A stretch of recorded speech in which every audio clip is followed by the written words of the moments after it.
Hello everyone again. Welcome to the second module of Taking Control. This is a real fun module. We will be looking at how people react, how their brain determines what decisions they make, and how it all fits in with our patients, with our staff, and ourselves. Join me for this really funny module. In dentistry, and I'll be referring to dental examples because they're really funny sometimes, we have got this situation. Now, if I see a person that comes to me, they've got little golden ornaments stuck to their front teeth, and next to it is a huge cavity. They'll be happy for me to stick another gold ornament on. But when I suggest that they have their cavity fixed, they say, no, it's okay. Look at this example. Gross decay, and yet the focus is on looking pretty. And another example, the tongue stud. Have you ever had that put in your tongue? And yet this is probably the guy that says, doctor, I'm terrified of needles. And you'll put a fat needle through his tongue. He's okay with it. Why does that happen? This seemed to intrigue me. For years and years I didn't know what happened behind the scenes. And then one day, in fact it was a book that I read about share trading and the psychological aspects of shares and how you go in and out. I came across research done by Dr. Paul MacLean. It's a laboratory for brain evolution in the USA. And he had a concept of a brain on 3 levels. He called it the triune brain. Let's have a look at it. First of all, there's our old brain. The old brain, it comprises the brain stem and the cerebellum. In fact, these are the structures that every reptile will have, all the lower animals will have. Every snake, every turtle, every crocodile will have this. On top of that is what we call the limbic system. It's built around the top end of the reptilian brain.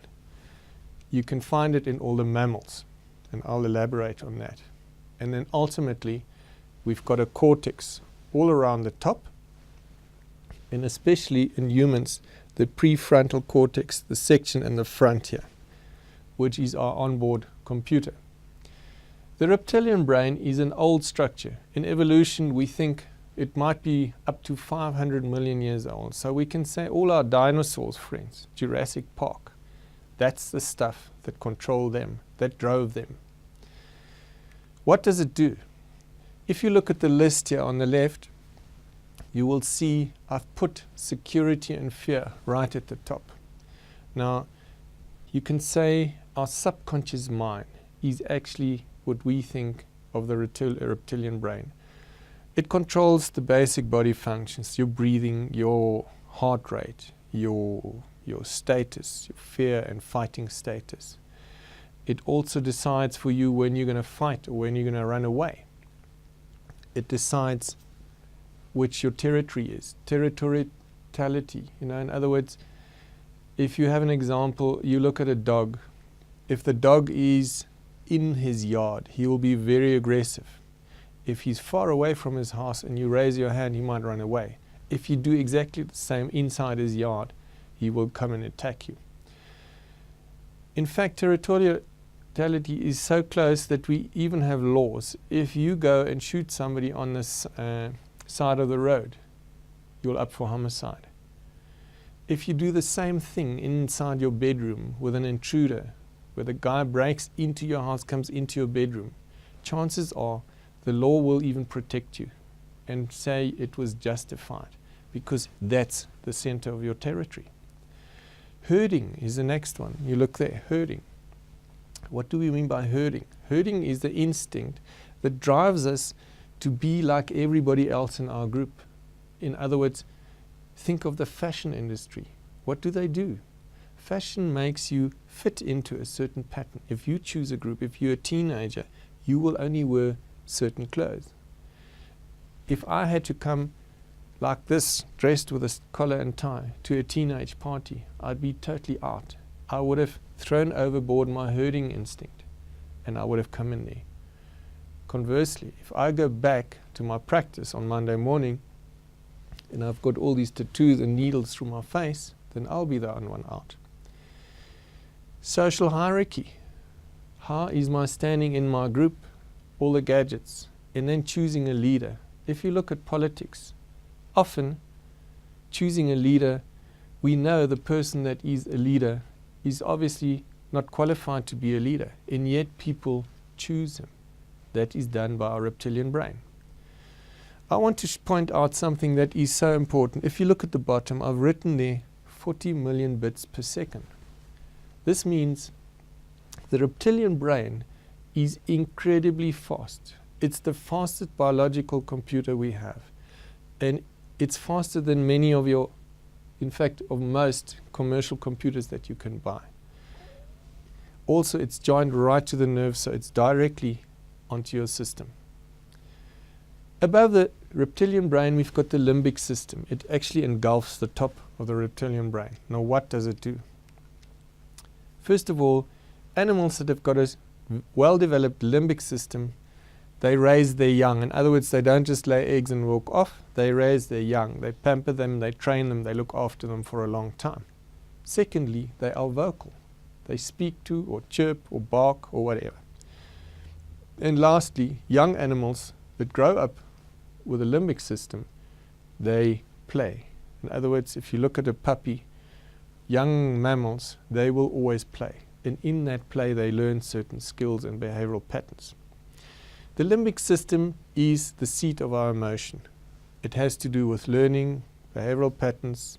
It gives us feeling, love, hate, all that stuff comes from there.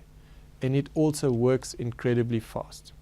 So we've got the two systems, the reptilian one at the bottom, the limbic system. Both work at 40 million bits per second. Please remember. Then we come to our newest brain, the cortex or the neocortex in humans. In other words, the higher primates. And humans, Homo sapiens, is the top of the primates. Only 100 million years old, so in evolutionary terms, it's a pretty recent thing. What does the neocortex do?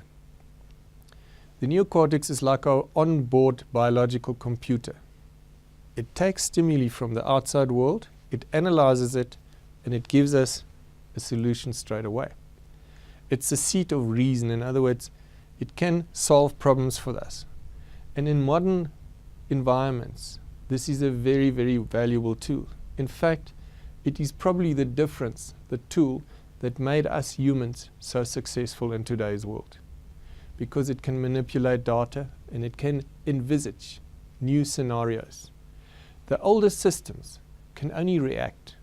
The new system, the cortical, the precortex, can build things in our minds and then we can enact them in real life. So it makes us humans. But it's got one drawback. If you look at the bottom, it only works with 40 bits per second. This is useless. If the brains have to compete, we can say the older brains are 1 million times faster than this new thing. So if there's an issue hitting us, if I walk up to you now and I slap you in the face, which part of the brain will kick in first? Of course, the old part. I will call it the crocodile. The crocodile will react within milliseconds, and you'll either slap me or run away. Although your logical brain might say later on, I should never have done it. It's too late, it's happened. So that is one of the reasons why we have to become aware that what happens with us. If a patient or a customer comes and complains bitterly, what's going to happen? Before your logic can come in and say, this guy has got a point, aggression or fear will kick in. So your new system is much, much slower. To sum up, in normal decision making from day to day, we actually only use possibly 1%, a maximum of 5%. of cortex, the new brain. The rest, as you'll see here, we are 99% instinct, 99% crocodile. And we'll refer to that throughout the day.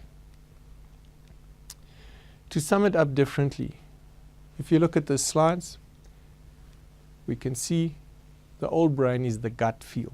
You know, right down here. That's how we instinct, intuition. Then it comes from the heart.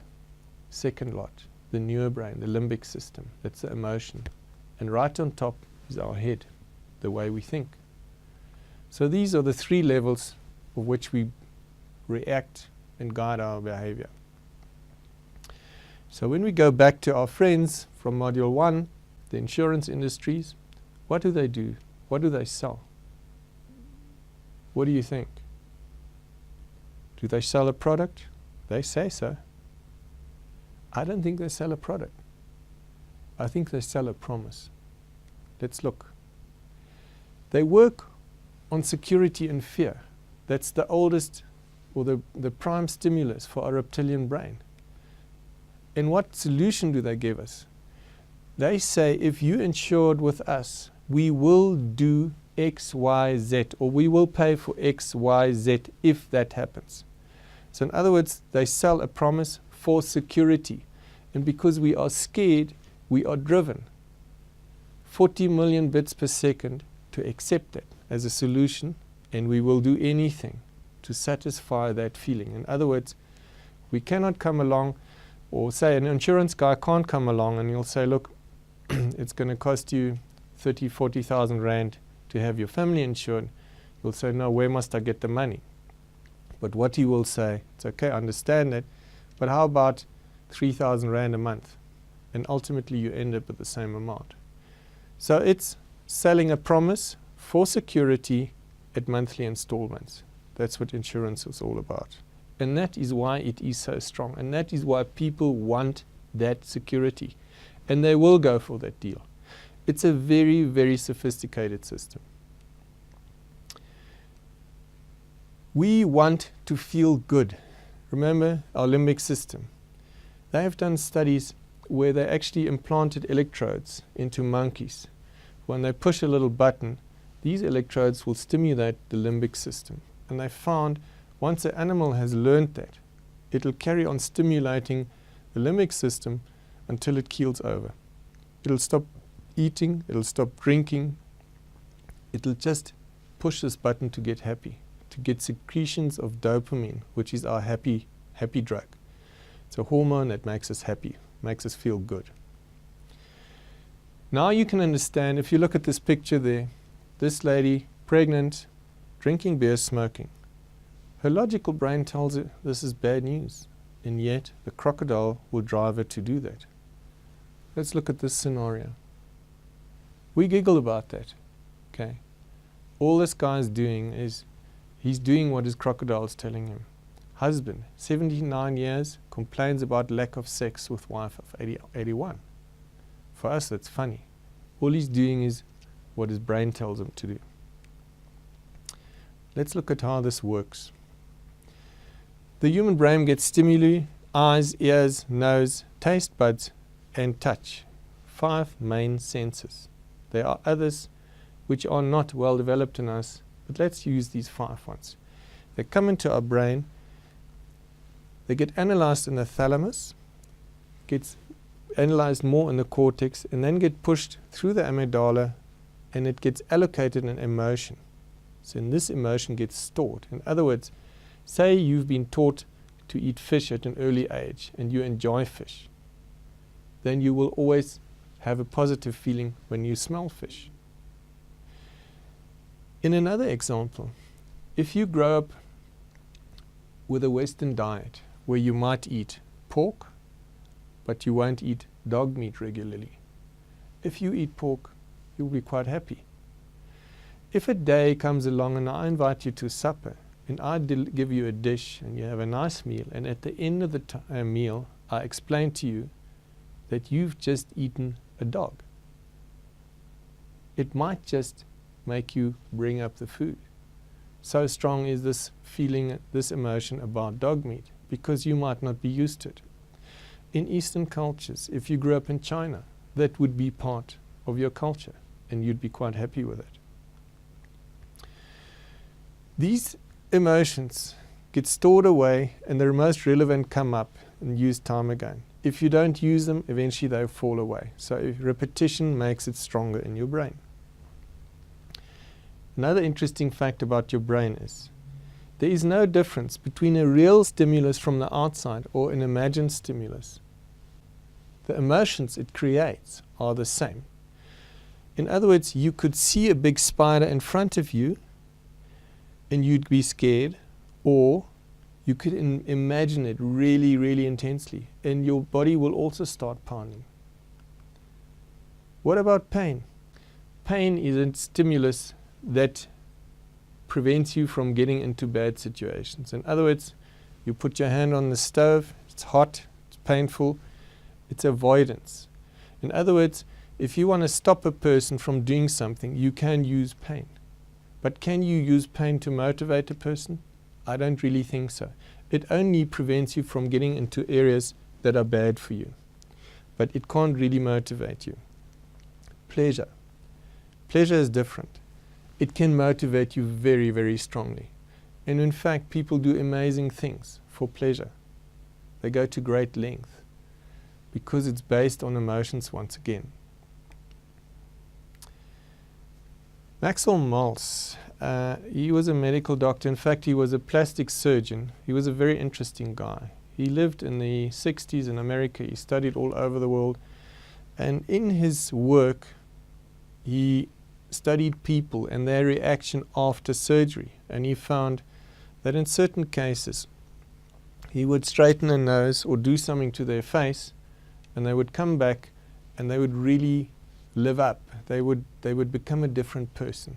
They'd be self-confident all of a sudden.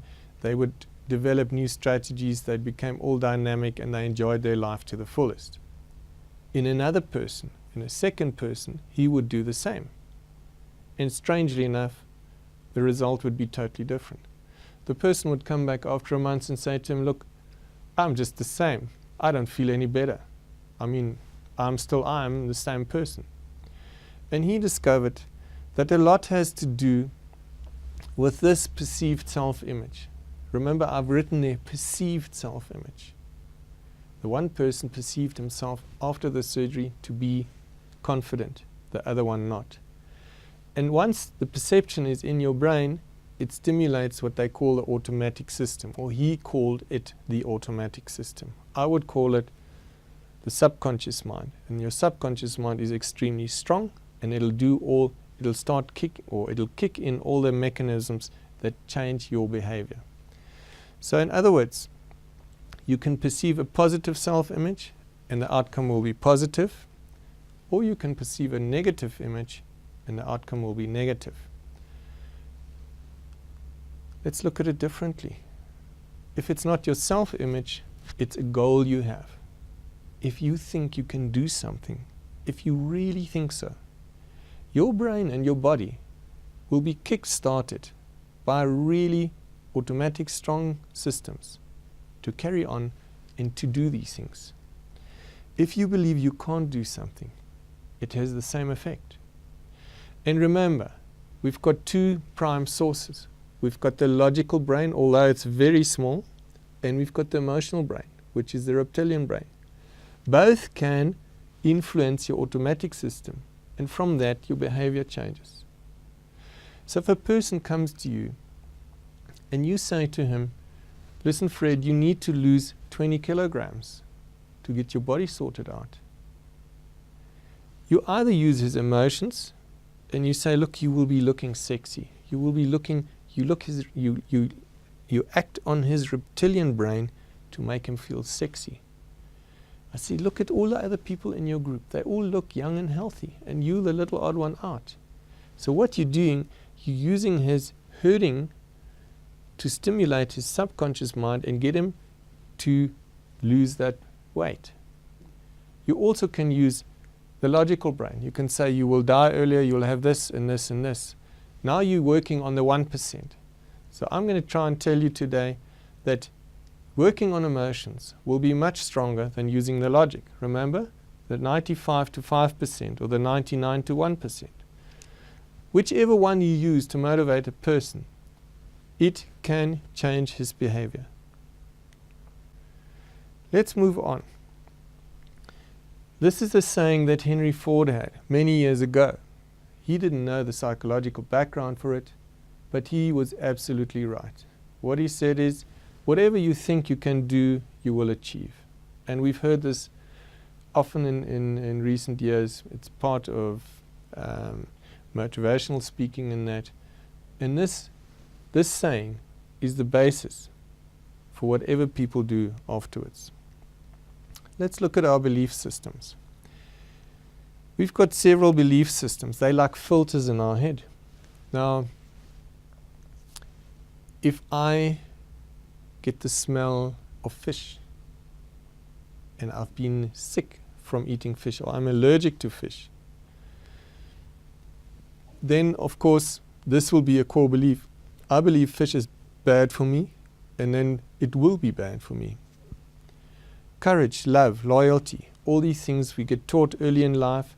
When we are born, we have got none of these, but we get imprinted by our, you can say, our parents, our teachers, dominant people in early life, and we get these belief systems. It might be that we think a specific religious group is good or bad for us. It might be eating habits. It might be dressing. All these things. If you do something repeatedly, it becomes conditioning. In other words, you drive a certain road the same day, every day. Eventually you think this is the only way you can drive, and you're actually reluctant to go another road. Let's look at perceptions. First of all, there's a sensory input. Light, sound, smell, taste, touch comes into our brain. It goes through this belief system, and it might be affected by rational thinking. You might be, if you're aware of how your brain works, and this is what you guys have learned now, you can actually influence this by logic. And you can say, is this really like it is? Is it really like I perceive it, or is it different? If you see a problem on your patient, in diagnosing a disease, is this my perception, or is this something that's really happening? It gets influenced by your emotional states. In other words, if you have driven to work that morning and you've had a traffic jam and you arrive at work and you're all upset already, then this will be influenced by your emotions. Lastly, it will leave you with a perception. And interesting, the perception that you have is only what you think. There might be 6 billion people on this earth, and every one of them will have a different perception after receiving, because their whole setup is different. So what you believe and what you perceive is not the real world, but this perception guides your life. Let's take an example. If you look at this slide here, look at it. How does it make you feel? Look, all you see is this picture coming. All you get is light coming from the screen. Look what it does to you. Some of you might not worry at all. Some of you might be wanting to run out the room because you are terrified of spiders. This spider, imagine if it's so close of you. It's just light. And look what it does to you. Isn't it fascinating? So the next time a patient walks into your office, he says hello at the reception, and he goes to the bathroom, and he looks around, and he looks at the toilet seat, and there are little droplets of water on the toilet seat. He doesn't know that the previous patient has gone there, washed his hands, and then gone like this before he dried them. He just looks at the toilet seat, he sees the little droplets. What does he think? In 40 million bits per second, it'll be tick, tick, tick. This is wee on the toilet seat. This place is not clean. This place is dirty. It goes so quickly, and it's part of his perception of your whole setup. So don't ever think that the cigarette stompies at the entrance, the plants, the parking area, the people that sit around there, the smell in your practice, what people say, how they act when they walk in, has got nothing to do with your practice. Because of this system, and because our brain works like that, it'll be all part and parcel of what people and your patients experience when they walk in. So, if we take pain and pleasure, right, I can come along and I can say to people, look at this picture. What do you see? Junk food. You see soft drinks, you see fatty, unhealthy food. And look at this little sign at the bottom. What is it? A little round button. Normally it will have a heart in, because it normally is signed by the Heart Foundation to verify that this product has been accredited. In other words, they say this is healthy. No, they've used the same button and they've put other stuff in there. If you don't notice it, your brain will pick it up and it'll go analyzing through those filters, and because it knows the heart, which is a positive reaction, you will once again have a positive kickoff. This is how marketing works. In this case, it's not so positive. And if you carry on eating this and drinking this cool drink, look what happens. This is terrible. It's shocking. But what was the story? This was a young truck driver who used to drive from Okahania, the town that I work in, and he used to drive to Joburg, which is roughly, say, 1,700 kilometers. And what kept him awake was this specific cool drink. He drank it from the time he left. It had caffeine in it, lots of sugar, so he felt good.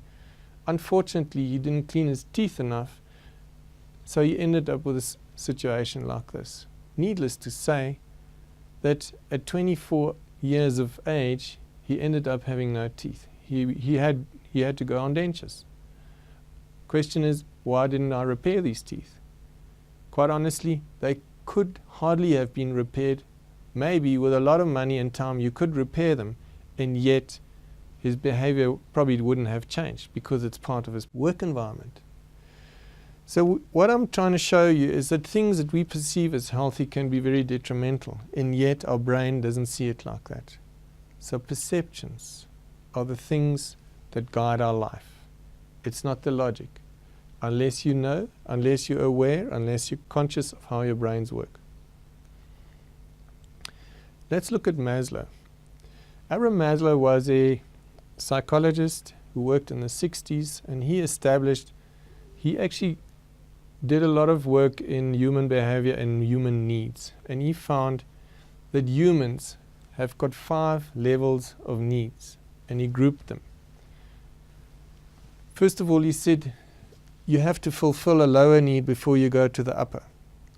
And as you get older, your needs change. As a youngster, your needs will be different to when you're 50 or 60.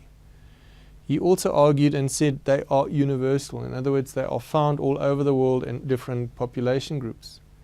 And he used them to explain human behavior and desires. Let's look at them. The first one is what he calls physiological needs. The bottom line. You eat, you drink, you build yourself a shelter, and what's one of the most important, strongest one? Reproduction, recreation, which is sex. Without reproduction, any biological organism will die out. So it has to be one of the first needs to do. Even if you're half dead, you want to leave. Plants do it. Plants under stress produce seeds galore. If there's a dry year in Namibia, the trees will have more seeds. They can hardly keep their leaves alive, but they'll have more seeds. It makes biological sense. And this is why because it's such a deep, strong desire, it's so difficult to eradicate diseases like HIV. Because your brain, your 1% might tell you, look, it's dangerous to have unprotected sex. And yet at night, when the sun goes down, the crocodile comes out and you have unprotected sex. It separates the logic from the basic human desires. The second one is security. In other words, you want a job, you want to be safe, your family and home and your income. You want to be secure in your in your future thinking. Now, this is the level that insurance companies come in. They want security.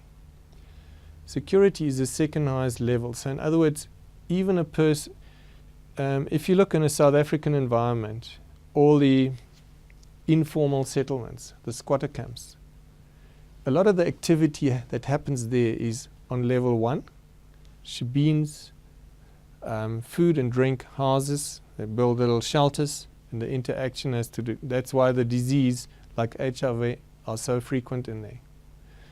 Then they go up. The moment a person has got more, say he gets a job, he will build a better house, he will have his own little yard, and he'll move into a different environment. That's where the level 2 kicks in. The third level is the one of belongingness.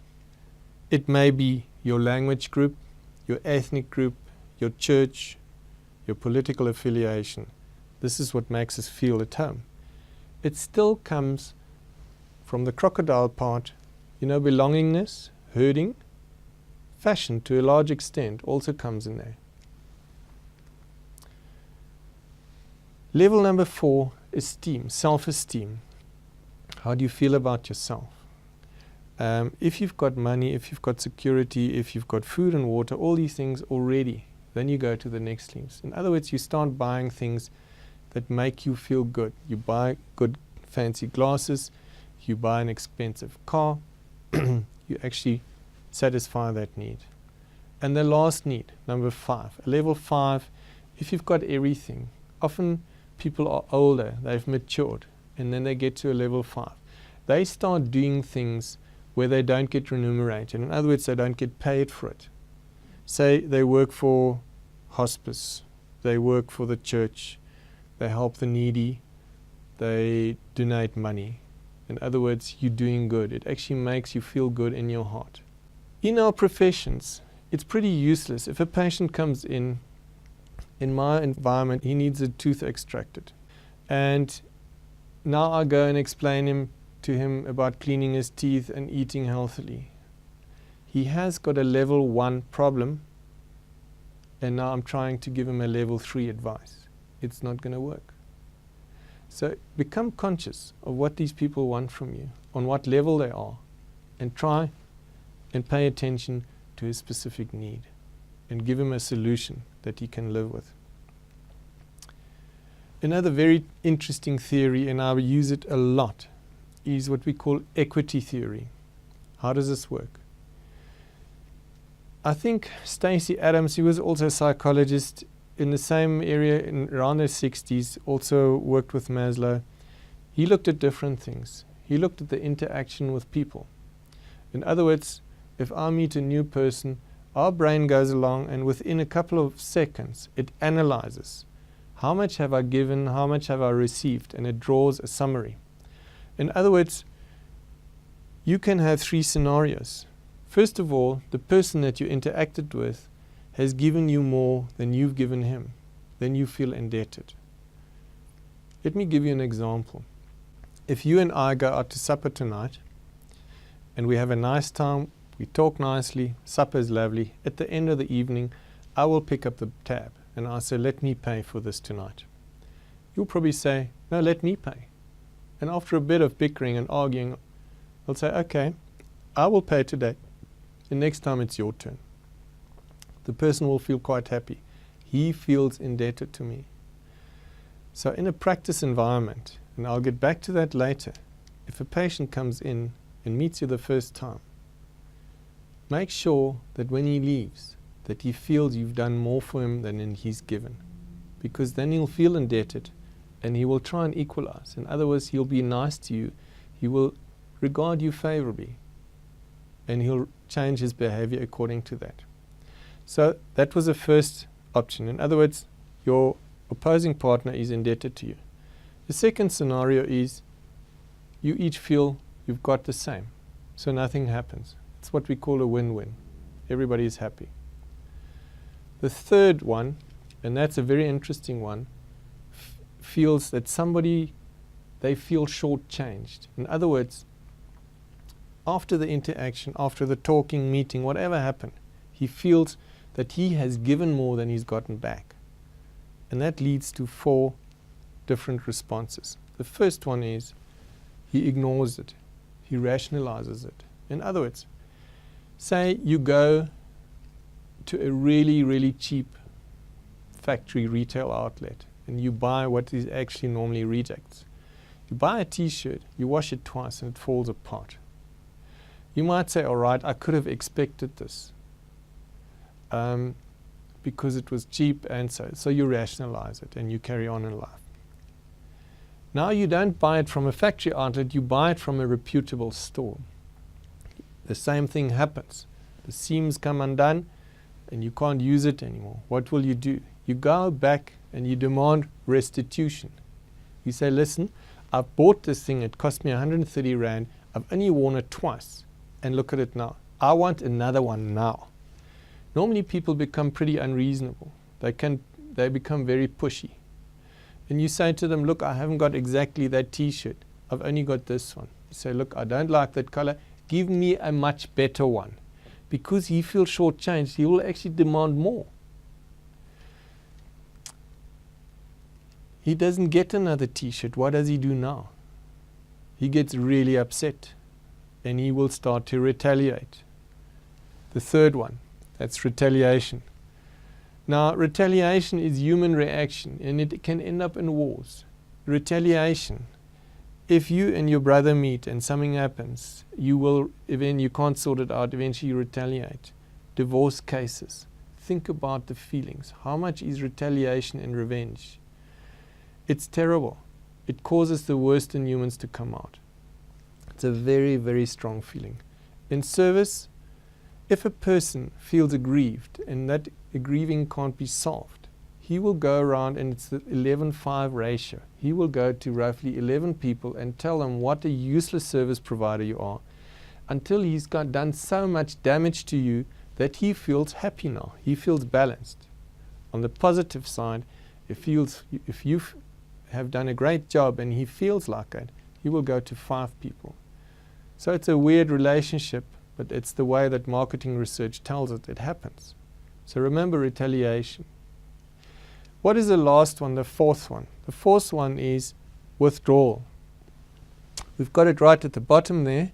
Withdrawal means a person who's not happy will just walk out. Say you've been to a restaurant and the meat wasn't good, you paid a lot of money and you weren't happy. You're not the aggressive type, you're not the complaining type. You will just say, look, I'll never go there again. You leave, and that's the way it happens. And strangely enough, the majority of people will do that. 90% of people would rather go away, in South Africa especially. We don't complain very easily. I think we've been grown up in a society which was pretty dogmatic, strict. You just don't complain, you just keep quiet. Just be happy and keep quiet. So you don't complain and you walk off.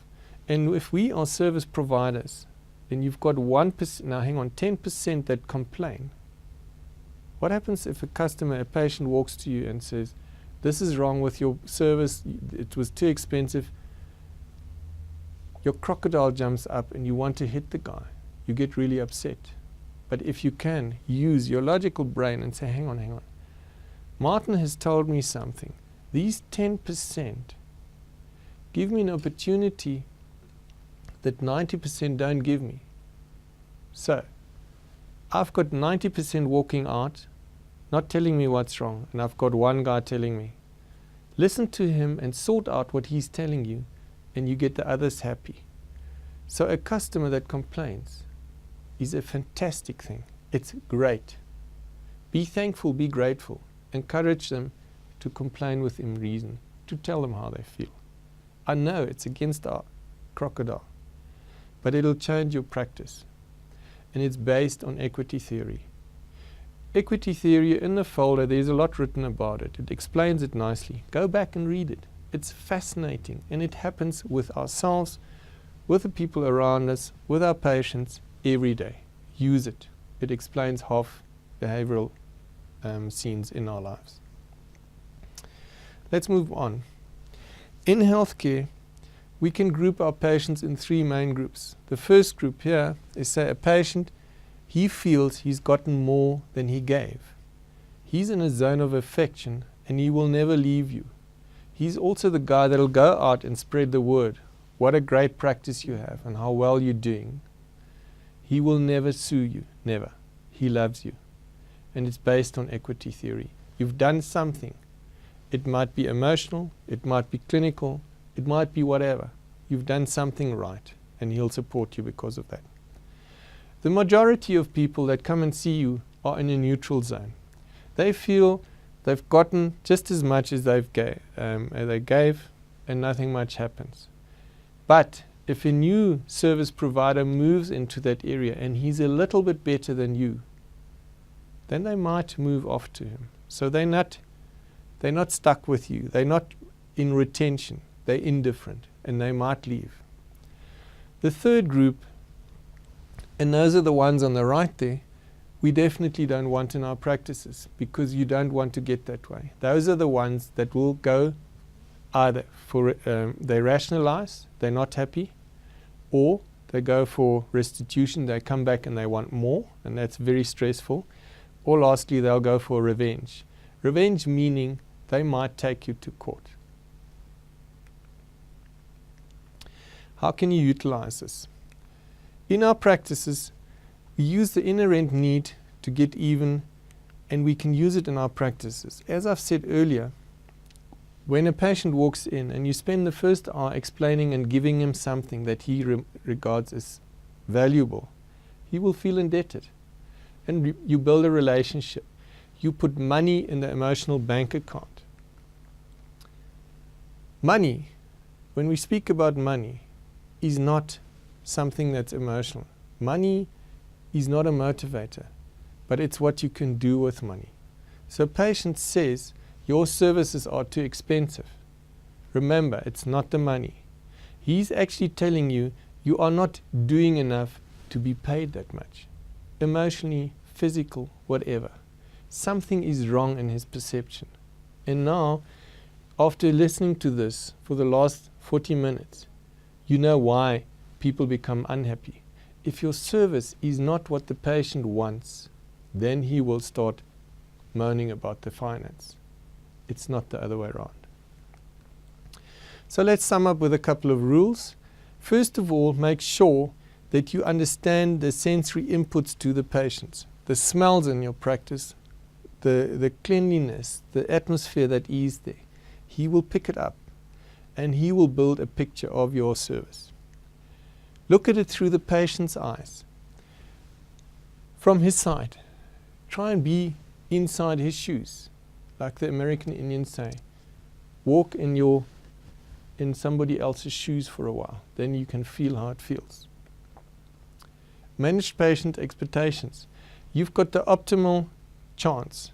If a person comes in and he's got a problem, and you know how to deal with the problem, you can say, we'll sort it out really quickly. You've now set expectations. He now expects to be sorted out really quickly. You could have also said, let's see how we can solve it. It's totally different. If you can solve it quickly, then you just met his expectations. If now you can't solve it, you've lost it. You fall into equity theory and he feels shortchanged. So you can use these tools to establish what the guy will feel in the end. You've got it all in your hands. Just become aware of it and utilize it to your and the patient's benefit. Think of Maslow's human needs. As I've explained, people that are on the bottom line cannot be motivated with a higher level. If you've got patients that are on a high level, you can talk to them over a wider range of issues. Equity theory is probably the most valuable tool you have in interacting with other people. Money is not as important as we think. Think of it in the context that money becomes an issue if something else is wrong. Let me repeat this. Money only becomes an issue if something else is wrong. Set expectations. Because you can set expectations, you can exceed them quite easily by just lowering the expectations in the beginning. If you say to a patient, this will take a month to sort out, you will take 3 months to lose that weight, and now he loses it in 2 months. You've exceeded his expectations, but you have said initially how long it'll take. And remember, guys, listeners, ladies and gentlemen, this is our friend. He's part of our personality. He's part of our nature. And if I refer back in the other modules to our crocodile, we all have a crocodile, and the crocodile is the boss. Thank you very much. I'll see you in the next module.